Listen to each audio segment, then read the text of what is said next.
From Hollywood, it's time now for... Johnny Dollar. Johnny, Don Taylor. Are you here in L.A.? With Mrs. McClain. Why didn't you meet my plane? Dr. McClain's been shot. What? Teresa Corbett's boyfriend, a guy named Riley, pumped 3 slugs in him this afternoon. He was afraid McClain might get off. McClain's still alive? He's hanging on, but they don't give him much of a chance. I'm on my way to the hospital right now, L.A. General. Meet you there.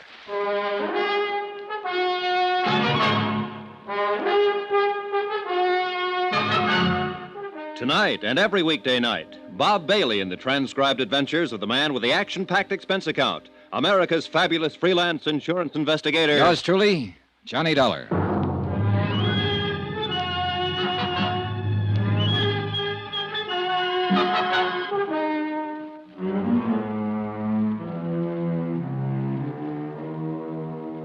Expense account submitted by Special Investigator Johnny Dollar to Tri-State Insurance Underwriters International Building, Hartford, Connecticut.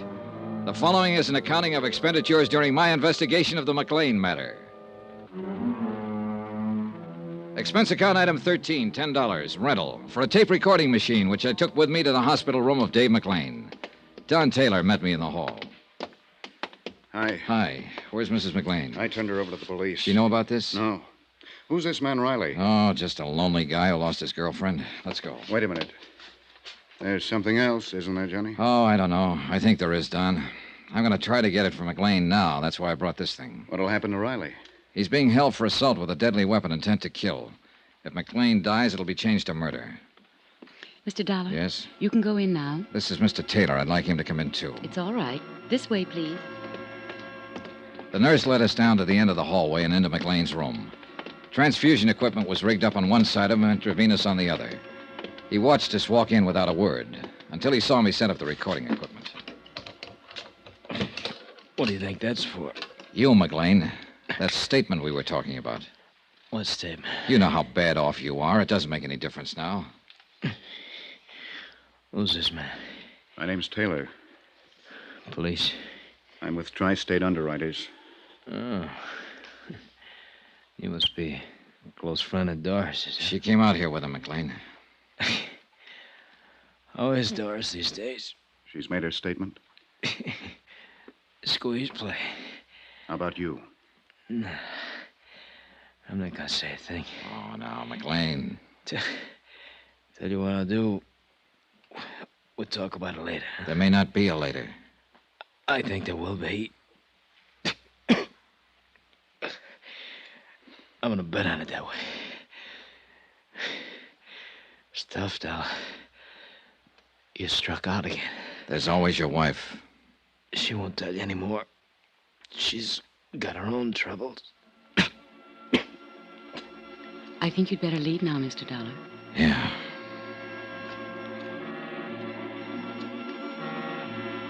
McClain's chances for recovery were 1 in 10. That isn't very good odds. But as he said, he was going to bet on himself. And he won. 3 days later, he took a turn for the better. Within a week, he was walking around the hospital. The trial date was set for him to answer charges of defrauding an insurance company. Mrs. McClain was named co-defendant. All set. When do you take off, Don? About 5 minutes. Good night for flying. Yeah. Now, what's the matter, Johnny? Oh, I don't know. This whole case, the people in it, I just don't know. You ought to be satisfied. You've certainly done your job. McClain's are going to stand trial, and there's no doubt they'll be convicted. You testify in court, and that's about it. I know. Don. Yeah? There's more to it. Why? I know there is. There has to be. McClain's slick enough not to open his mouth. He hasn't admitted anything. His wife's done all the talking. Sure, that's true, but what she said was enough for us. Was it? Well, wasn't it? Not for me, Don. Johnny, what is it? Riley, I suppose, and that poor girl, Teresa Corbett. A couple of little people who walked into it. Riley's suffering worse than the McClains, than they'll suffer. He lost somebody he loved. She died naturally. He would have lost her sooner or later. The McClains had nothing to do with that. Didn't they? No. Well, I've been thinking about it. Just go in and testify in court and come home and try to forget about it, will you? Maybe you're right. Flight 913, Chicago, New York, and Well, Boston, now boarding. see you in a few days, Johnny. Okay. Flight 913, One thing, now Don. boarding Yeah? at Gate 8. Suppose Teresa Corbett had been my girl. So long, kid.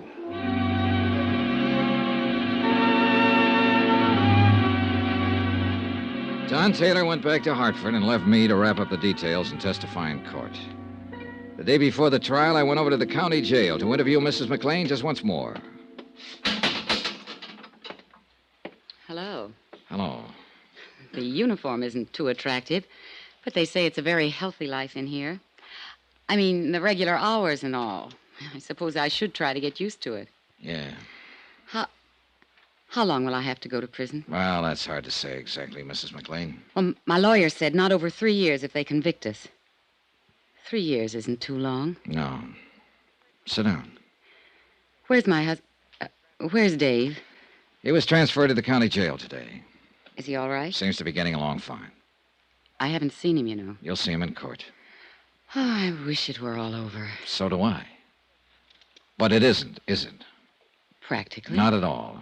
Well, what do you mean? So far, we have enough evidence to prove conspiracy against you and your husband, and we'll prosecute to the limit on that. There'll be some other charges against him, the business with the body and so on. Let's not go into that now. But there's something else here I want to get straightened out. This is your statement. Yes. Let me read you this.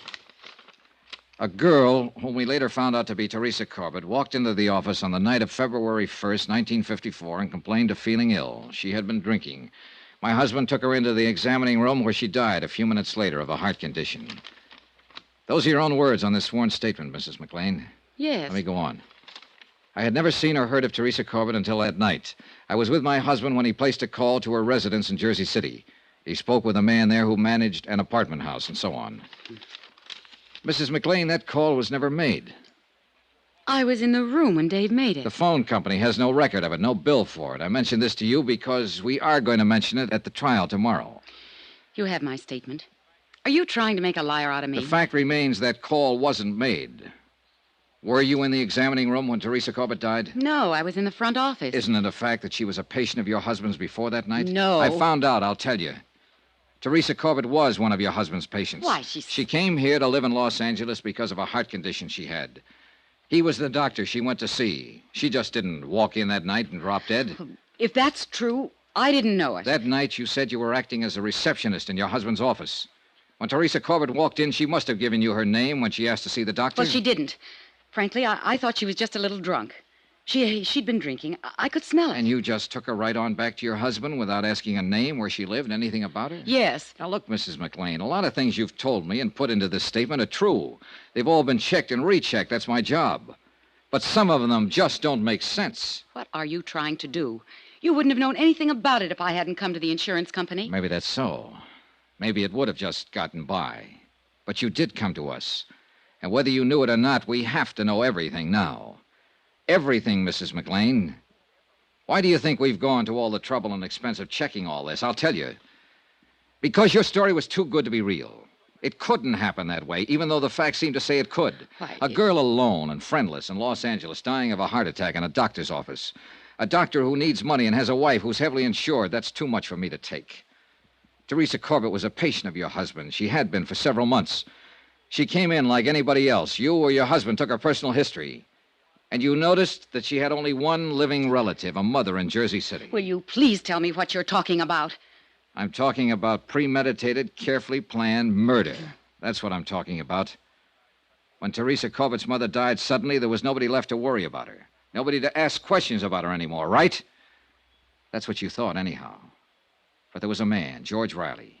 But he didn't know where to go or who to ask. You didn't know about him. All right. Teresa came in several times, and you and your husband got to know more about her. She was the patsy right from the beginning. Wasn't she? Wasn't she? Yes. Do you want to tell me about it? She had been in to see Dave several times. He knew all about her, where she was from, what family she had. That night, when she came in the office, she wasn't drunk. She hadn't even been drinking. She'd had a telegram. She'd just received word that her mother had died suddenly. She was terribly upset about it.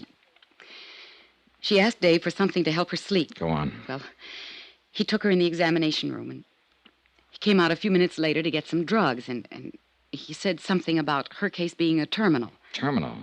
You mean it was hopeless? Well, that's what he said. He said he didn't give her more than 6 months. It wasn't true, Mr. Dollar. She wasn't that sick. Then what? Well, Dave went back to the examination room. I just sat there and waited.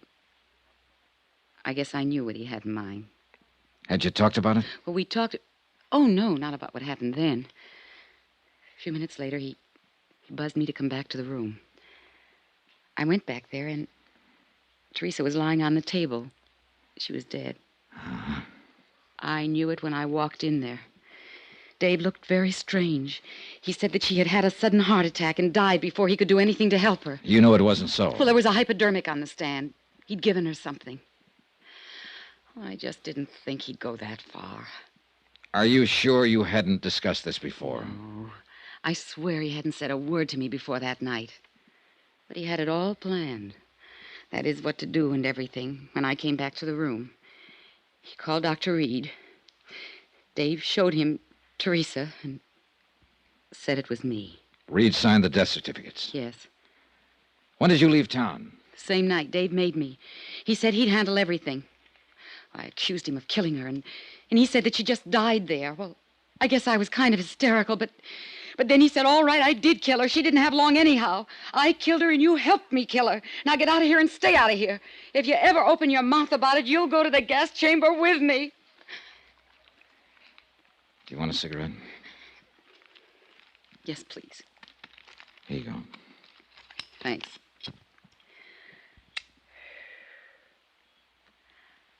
I told you that story. I mean about the phone call and all. To get back at him. I never thought that I'd tell you this part, too. Oh, I'm glad I did. I'm glad it's all over.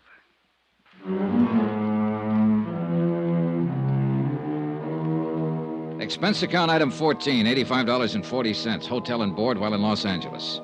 Item 15, $205, plane fare back to Hartford. Expense account total, $798.60. Remarks? Murder charges have been filed against the McClains, and they stand trial next month. George Riley received 3 years and a suspended sentence for assault with a deadly weapon. I was wrong about practically everything in this case. All the lies came true, but so did the facts. Yours truly, Johnny Dollar.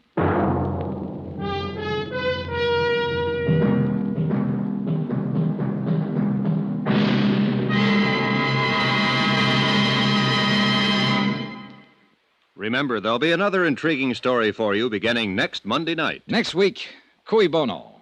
That's Latin for who benefits. And believe me, it isn't the killer in the case. Join us, won't you? Yours truly, Johnny Dollar.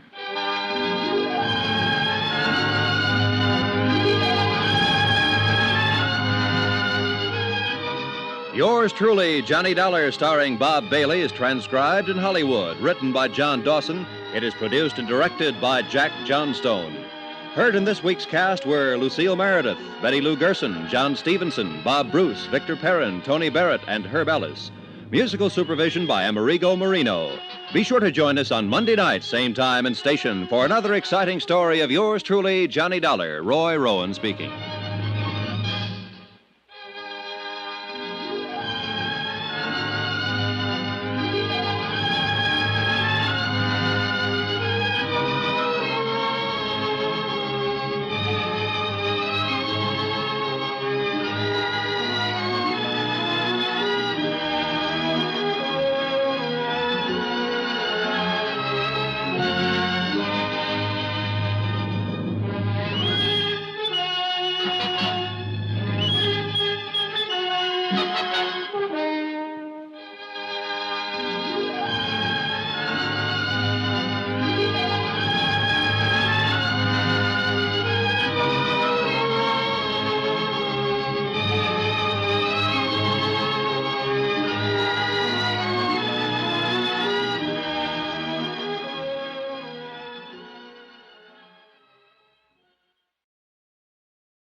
You've been listening to the OTR Gold Network.